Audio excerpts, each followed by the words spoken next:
गोकुळ सोबत गोकुल.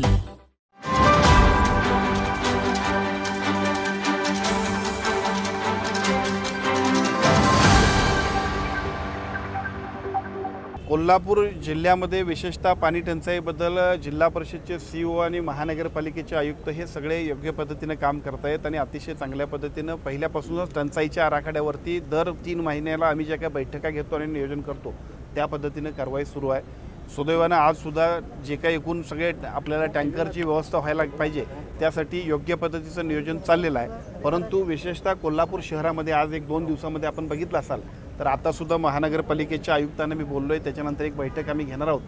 ज्या पद्धतीनं तांत्रिकदृष्ट्या जी काही काळामोडीतला जो थोडासा तांत्रिक बिघाड झाला आहे पण त्याच्यामध्ये कोल्हापूर शहरातल्या नागरिकांना थोडासा त्रास होतो आहे. तात्काळ त्याची दुरुस्ती करण्यासाठी युद्धपातळीवरती प्रयत्न चालले आहेत.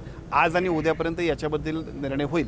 पण तरी जे काय टँकर पाहिजेत शहरातल्या कुठल्याही वार्डामध्ये या सगळ्या टँकरनं पाणी पुरवठा करण्यासाठी कुठं उणीव राहू नये यासाठी आयुक्तांना आपण सूचना दिलेल्या आहेत.